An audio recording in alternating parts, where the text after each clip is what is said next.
Carol, Yeah, yeah, you go ahead. the cue comes from you? Pardon me? The cue? Yeah.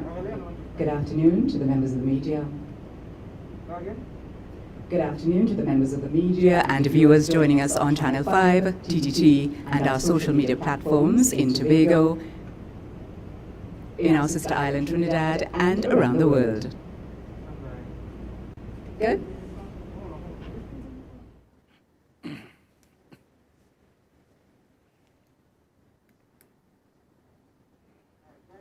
Yeah. Good afternoon to the members of the media and viewers joining us on Channel 5, TTT, and us. Yeah? Great, thank you. Thank you, Ralph.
Good afternoon to the members of the media and viewers joining us on Channel 5, TTT, and our social media platforms in Tobago, in our sister island Trinidad, and around the world.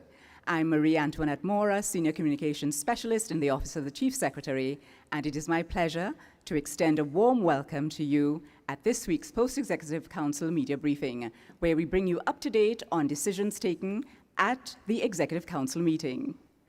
Presenting to you today is the Secretary of Infrastructure, Quarries and the Environment, Kwesi Devines, and I now invite him to address you. Good afternoon, and thank you very much. Good afternoon to the viewing members of the public, the members of the media, of course, on social media and other streams. Let me just take this opportunity to, of course, wish everyone season's greetings. As we get into the Yuletide season, of course, we have to continue to practice all protocols as it relates to the prevention of the spread of COVID-19. And it's very critical. We've reported another 7 cases today, and it's something that we have to keep track on. I know that traditionally in Tobago, we tend to do a lot of visiting, similar to what happened in the United States for the Thanksgiving period. But we have to be very mindful about the spread of COVID-19, particularly to those who are more susceptible, including the aged persons in our community, the more mature persons in Tobago. So I really want to encourage persons to be mindful during the festivities. Let's change the way we do things. It is a new normal. We've said that many times before, but I do not wish that people will continue to operate as if things are as usual, business as usual. We really have to be extremely mindful of what we're doing. And as the Division of Infrastructure, Quarries and the Environment, it's no different. We are taking every step to ensure that we we protect our members of staff. I've always said that we have approximately 6,000 members of staff at the Division of Infrastructure, Quarries and the Environment, and it means then that we have a responsibility for almost 1/3 of the population of Tobago when you check the dependents and so on. So we continue to encourage persons to do the right thing. As it regards to the work of the division, as we continue in our work, the rainy season has been particularly hard for us. Again, this is the second year in a row it's been pretty difficult, coming off of Tropical Storm Karen last year. We've had a very difficult rainy season, and this has really postponed some of the other works that we've had. Just to share some information, there have been approximately 106 landslides in Tobago in the month of November, and at least 36 of these considered to be major. And when we say a major landslide, for us at the division, it requires immediate action because the roadway or roadways have been blocked, homes are being damaged and have been damaged or threatened.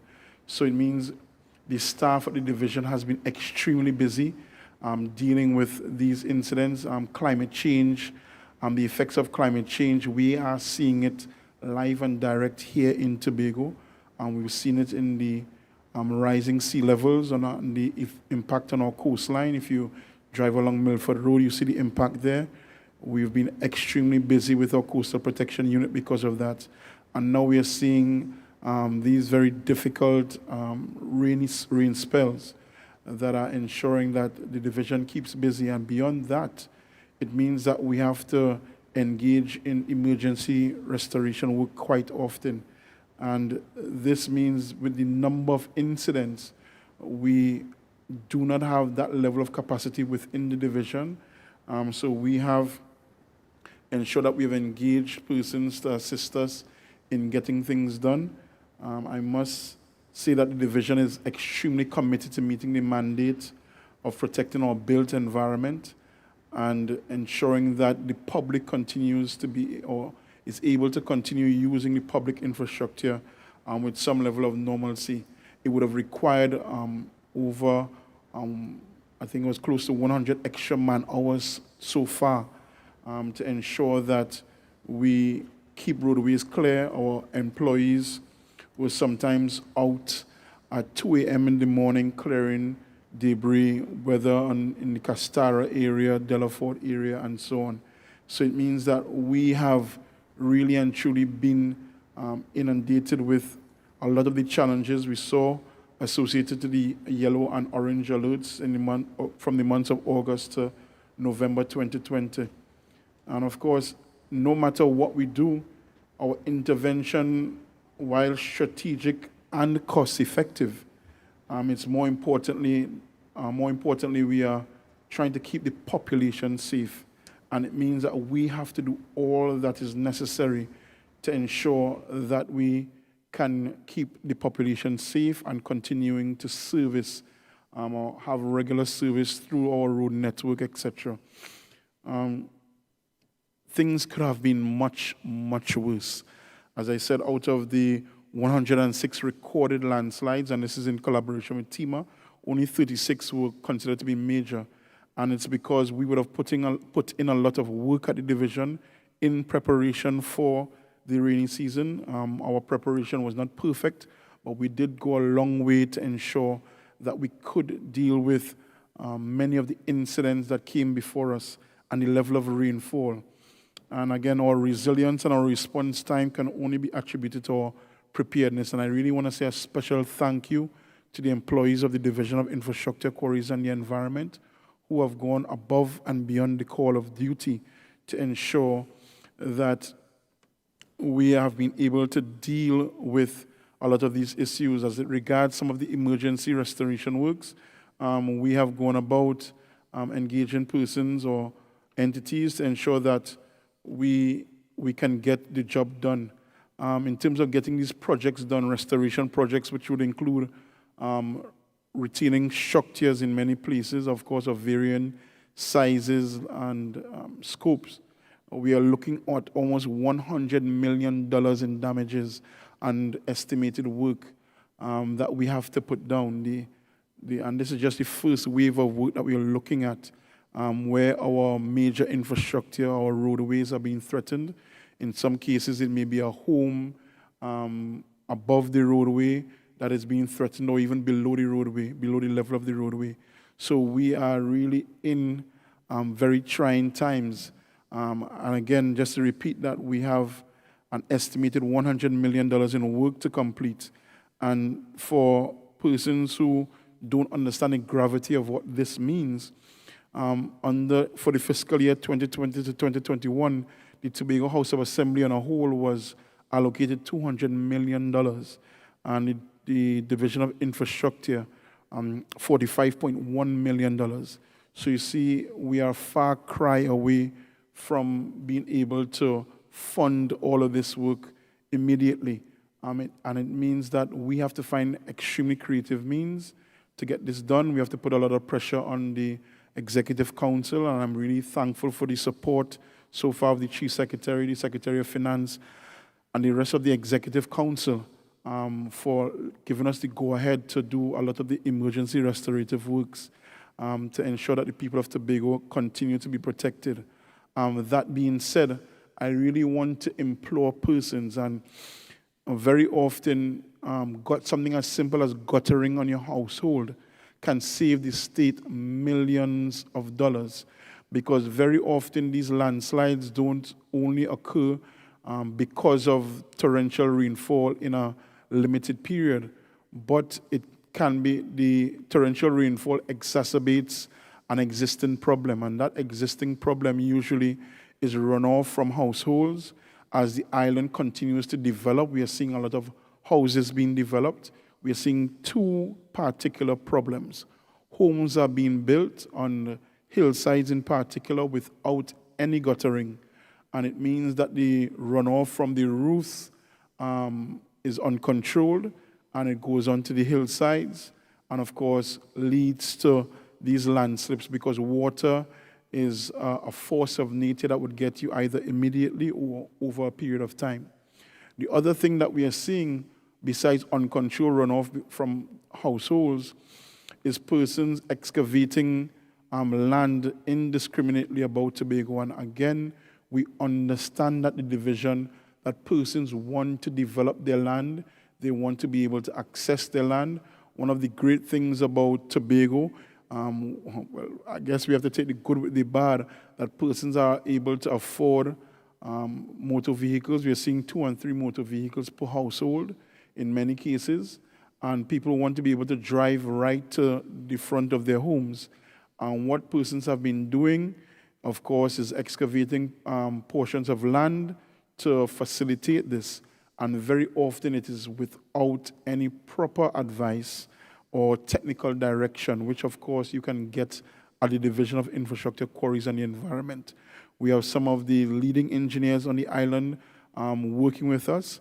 Please, before you depend on an excavator operator or a backhoe operator to go and change the topography of the land, come into the division and let us work along with you, give you the proper guidance.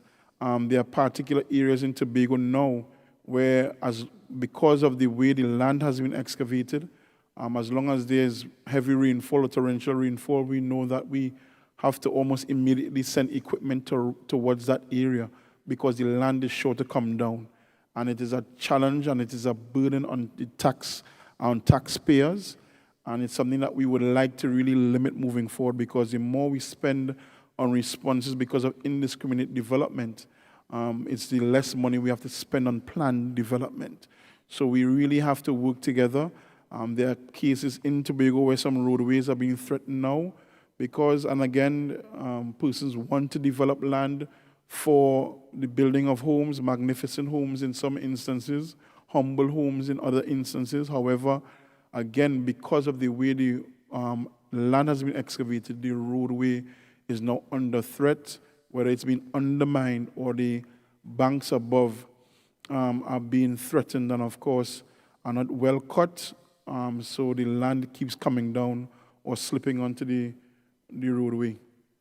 And again, in this time of scarcity, we can ill afford to have the Division of Infrastructure spending a lot of money to hire or rent more equipment, because we have to respond to more and more landslides, and of course then to engage more material and so on to build more and more retaining structures. We can do without that.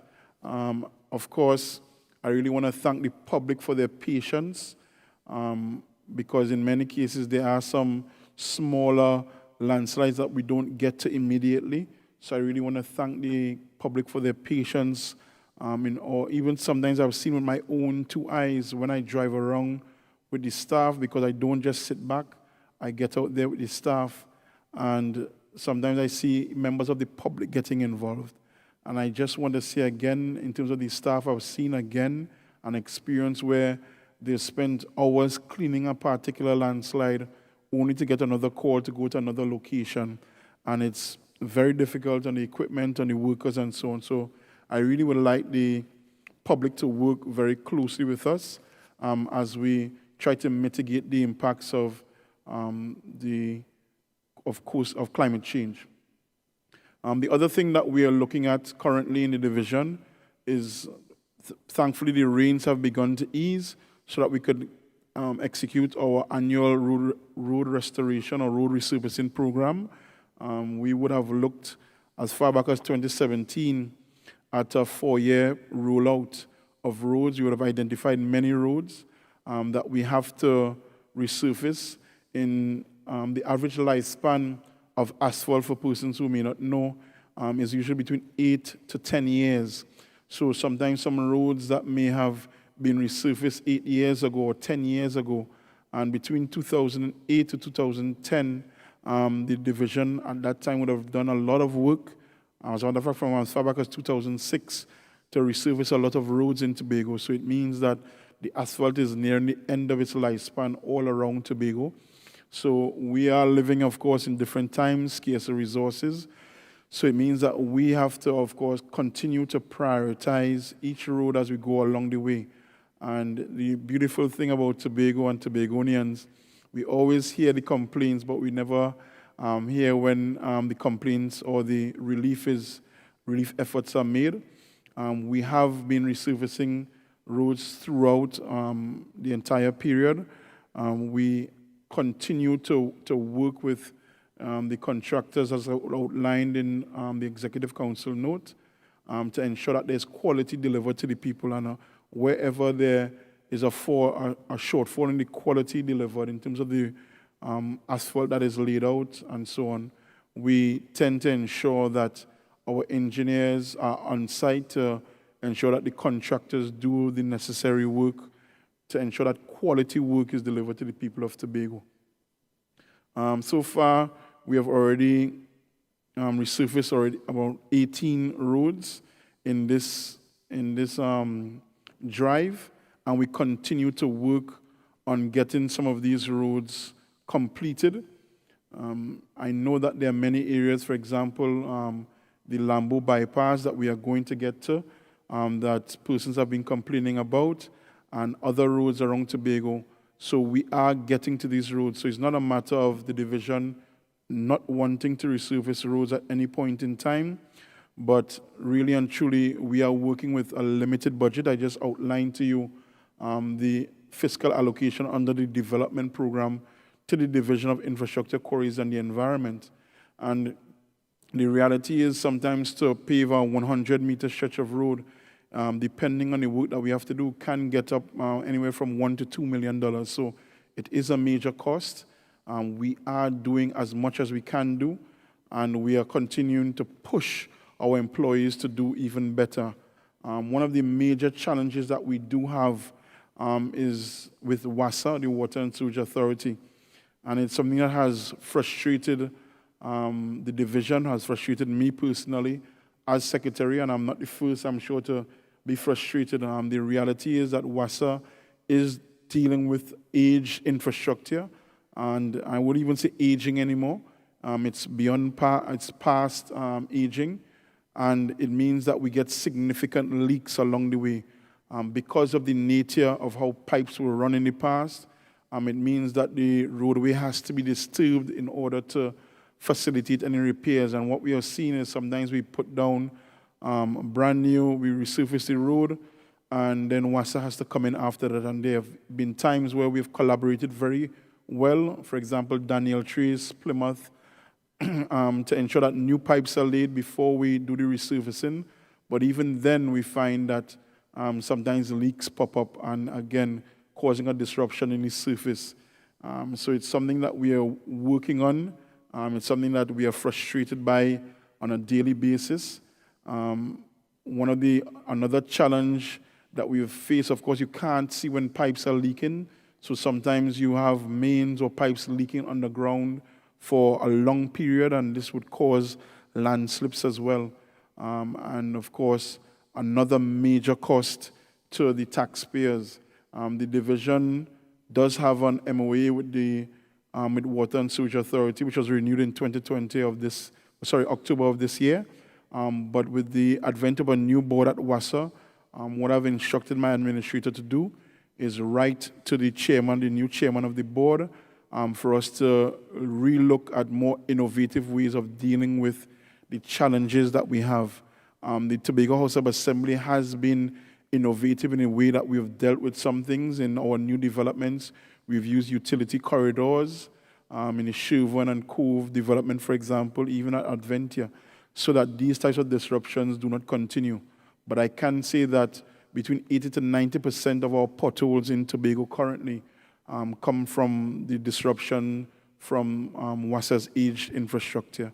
And it is a major bugbear, and we continue to look for ways to work with them to get this dealt with. The MOU does speak to temporary restoration from WASA, that is different levels of aggregate, and we do want to ensure that we hold them to that standard so we do get value for money again. It is a major challenge that we are working with, and we will continue to try to hold WASA very accountable at this time. Very quickly, I want to move to the works at the Study Park Quarry. For those of you who may not know, of course, since we have changed the operations at the quarry, we have realized a 400% increase in production at the quarry. The reality is, what we have looked at again is increasing the capacity at our 2 crushing plants at the quarry, and I really want to commend the management team at the quarry for looking at innovative ways. Initially, when we were restructuring the quarry, we were considering buying new plants, but they have found new ways to increase the capacity of these plants. Unfortunately, COVID did affect some of our plans, so only on Tuesday we were able to recommission the Nordberg plant with 2 brand new crushing cones. This was a major achievement. It would increase the capacity of the Nordberg plant by some 30%, particularly with the sharp sand, which is in high demand in Tobago in particular. This should have been done as far back as March. However, the company that was responsible for the setup in terms of the new crushing cones, this is a company out of Italy. And of course, we all know what happened in Italy with the COVID-19 pandemic. It meant that we had to find an innovative way to have the plant commissioned. Usually, they would bring technicians from their base to where we are or wherever they are working to ensure that everything is set up properly and according to spec so that we can get the warranty and so on. We had to forego that process. It took a lot of negotiation, and we were able to get what we call a virtual commissioning done last Tuesday. So I really want to say kudos to the person, the management team there at the quarry. We continue to work with our partners to ensure that we improve our level of delivery at the quarry. We are modernizing our plants. We are being as innovative as possible, and it means that we have to use limited resources very wisely. And I really want to say kudos. Before I move on, I really want to speak to the Turpin Bend realignment project. The division is working alongside UDICOT, and I'm pleased to announce that in approximately 1 week, we will hold our final stakeholder or pre-construction stakeholder meeting. This is before the startup of construction. UDICOT has been able to put the tender out. And what we are going to do is head to the village of Charlottesville, where we are going to show the residents a short animation on what the new project would look like or the completed project would look like, to give the assurances that we would have addressed all of the major concerns raised in terms of safety, maneuverability, and so on, as well as the aesthetic qualities of Turpin Bend. So we are looking forward to moving to Charlottesville to get that done. I really want to thank the people of Charlottesville for their patience. And again, it may seem that it took a long time, but we have to ensure we get it right. And we just don't want to go in and say we're going to run to walls and then that fails. We are dealing with scarce resources, and at the division, we want to deliver quality work to the people of Tobago. So we would have done all of the necessary studies, geotechnical, environmental, cadastral, topographical, to ensure that we have the best design possible and that we are prepared to implement the best solution.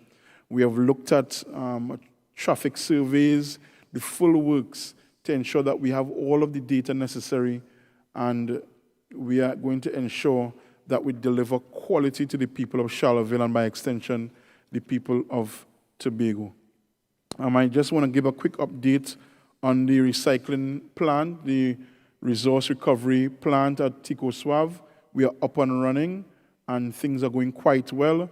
We are looking to roll out the different communities, expand our operations. So please stay tuned to all of the different media sources as we inform you on where we are going to use as the next collection depot. At present, as I indicated at the launch, we are looking at Buku. We are collecting in the Shore Park area, Castara, and in Charlottesville. And we will be expanding that in the not too distant future. So please stay tuned as we look towards ensuring that we deliver quality to the people of Tobago. Thank you very much.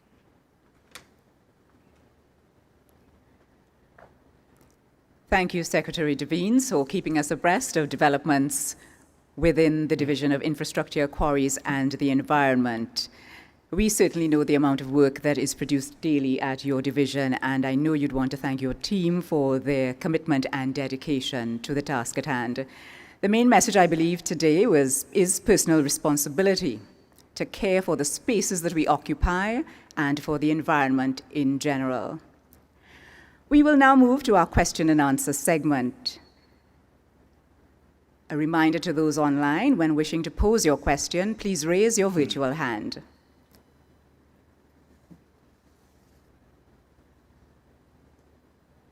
Not seeing anything here.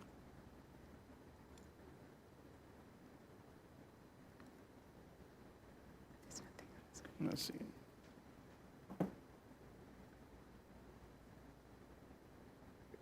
Yes, good afternoon, Clayton Clark, Radio Tambron. Are you hearing me? Good afternoon, Clayton. You're coming through loud and clear. Yes, well, my question, not directly related to what Mr. Devine had to speak of this evening. We are trying to get a response from the THA with regards to the maxi taxi concessionaires issue.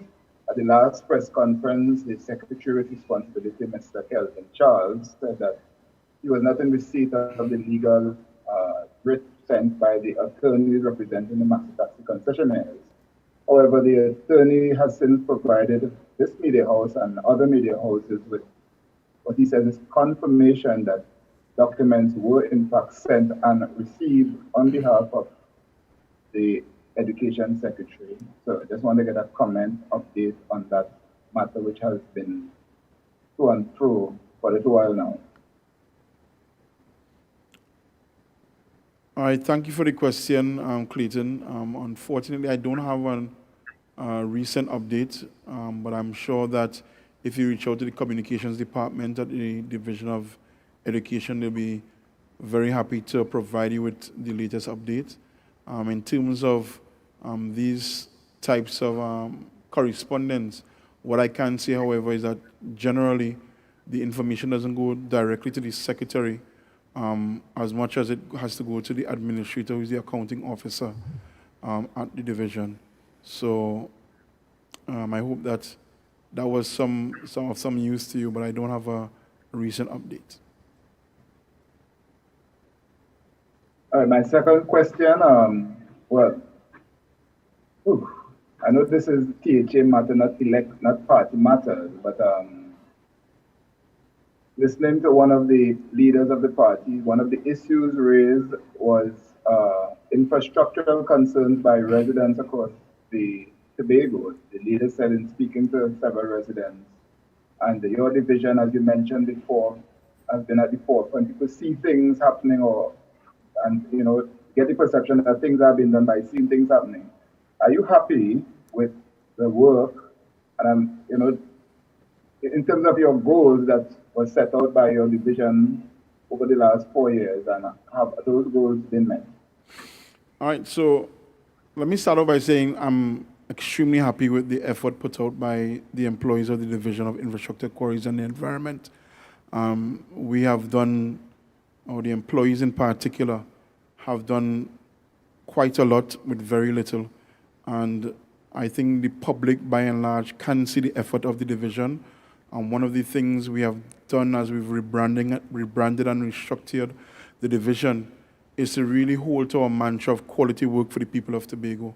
And that has realized as well cost savings to the purse of the Tobago House of Assembly, and of course, by extension, the people of Tobago. Having gone to China during my tenure, I was able to appreciate that even as grand as that country was, there were still very many parts that are still developing because they are considered to be a developing nation. Trinidad and Tobago, no different, is a developing country. We have not achieved developed nation status, and for good reason. There are many things yet to be done.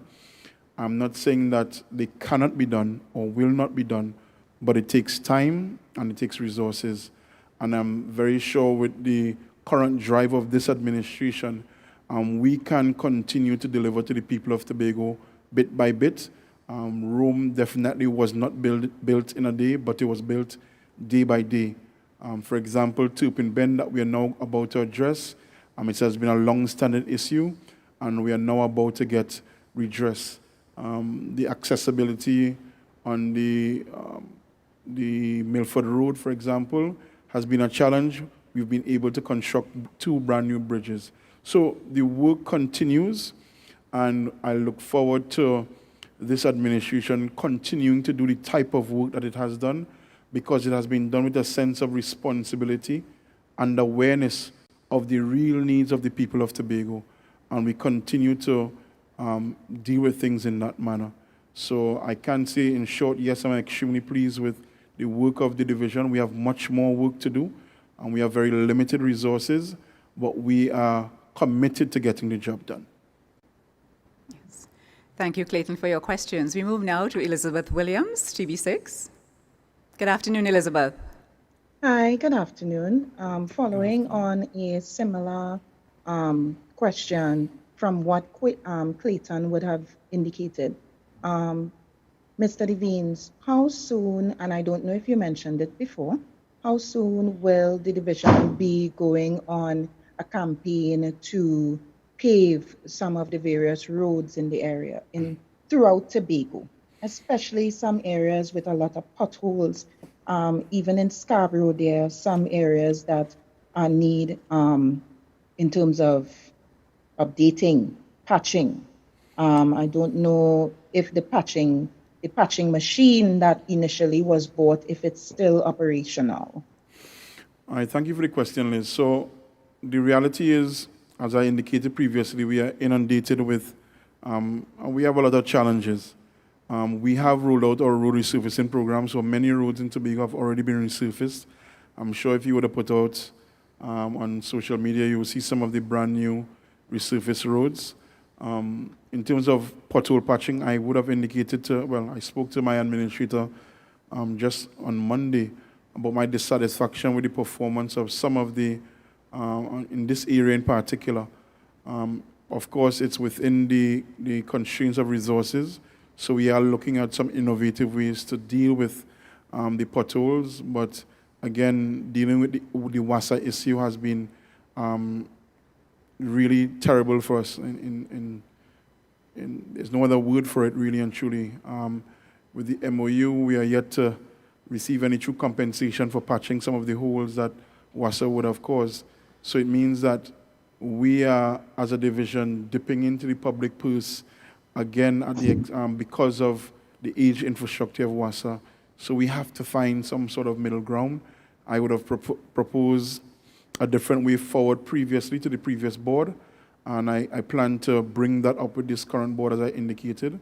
But we are aware of some of the challenges, and we continue to work with our constraints. Needless to say, while we might see potholes in Tobago, I think Tobago's roads, by and large, are in very good shape when compared to many other islands in the Caribbean. People speak about, well, we have lake asphalt in the Pitch Lake in Trinidad. Well, the bitumen that we get from the company Trinidad Lake Asphalt Limited is not free of charge. We have to pay for it. So again, we are working within constraints. So I again want to thank people for the public for their continued support. We are working as assiduously as possible with the challenges that we have. One of the things that we have done is to give continuous training to our employees, because as workers retire, we find that sometimes you lose quality in the patching work that we are doing. Recently, we reassigned a new engineer to the area to shape up the Barber Green section, as they call it, because we recognize some of our shortcomings and we continue to work on them. Needless to say, I'm generally pleased with the state of the road network in Tobago. I've worked in other jurisdictions, St. Vincent, for example. I've been to Barbados and other places around the Caribbean and even the world, and have seen far worse conditions. And I'm not saying that as an excuse for any roads in Tobago, but I can say that we can appreciate the road network in Tobago. As a matter of fact, very often I get comments, and even we get commendations from our counterparts in Trinidad, and even foreign, when diplomats come in, they speak about our road network all the time, because potholes do not exist only in Tobago. It's the world over, and it's a challenge that we have to deal with. In terms of the pothole patcher, very often those are meant to deal with failures in asphalt. And I really want to thank the public who send me all of these innovative solutions on social media from time to time. But those solutions tend to deal with failure in the asphalt itself, and not when we have an actual disturbance of the road surface or excavation of the road surface to repair leaking pipes. What tends to happen then, and again, just to really be very open and honest as always, is that when the authority fixes a leaking pipe, sometimes they put back in the very same saturated material, be it dirt, slush, clay, whatever it is, back into the hole to cover it up, and that's why you see dirt. What ideally should be done is different levels or sizes of aggregate, from sand come up to larger aggregate above the pipe, so that it doesn't, we don't have to fix it again. What happens when they put back in the soil is that we now have to bring in heavy equipment to excavate that soil, put in the proper fill, so that we can then get the proper compaction to ensure that when we patch, it doesn't sink again. So the pothole patcher can't deal with particularly some of the holes that are created by WASA, quite plainly speaking, because we often need to then bring in other heavy equipment to remove the material that is not good for the restoration of the roadway. But we are on it, Liz, and I thank you for your concern. I know you have a personal challenge as well that I hope we'll be able to remedy soon. Okay, thank you so much, Mr. Devine. And thank you to Liz. We have another question from Clayton Clark, Radio Tamarind. Yes, good afternoon again, Mr. Levine. Good afternoon. How do you respond to the doubters and naysayers they have been saying that paving is only done when it close to election, another election call, they're going to see a lot of paving. How do you respond to that? Well, Although it's close. I think there are some people who, given the opportunity, they would say whatever is opposite or whatever pleases them. The reality is the division has been doing work, and thank God for social media. You can see all of the work that we've been doing through the entire period, whether it's elections or not. I remember in 2017 when we were doing some work, someone said, well, is elections around the corner? And I was so confused because we just got out of an election. But it's going to happen. It's part of our culture. I don't know that we could stop and cry or complain because people are saying what they think they have to say. We just have to get the job done. You will recall when we were rehabilitating the Claude Noel Highway, there were many naysayers again saying that we didn't know what we were doing, that we paved and it wasn't a proper job done, and all sorts of things were said. At the end of the day, those very persons just stay quiet. And all that we do at the division is provide quality work to the people of Tobago. And afterwards, the naysayers will do the same thing again. They will just be quiet. So I have no response really and truly to the naysayers other than for the division to continue to do the quality work that it has become a hallmark for.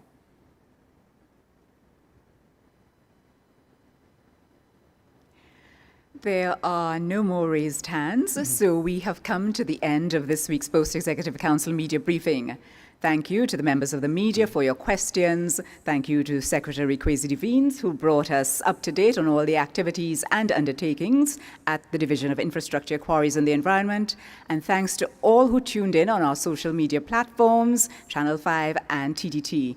Before we go, as the Secretary indicated earlier, COVID-19 is still very much amongst us. Adhere to the safety protocols, wear a mask, sanitize, and stay 6 feet apart. I'm Marie Antoinette Mora. Enjoy the rest of your day.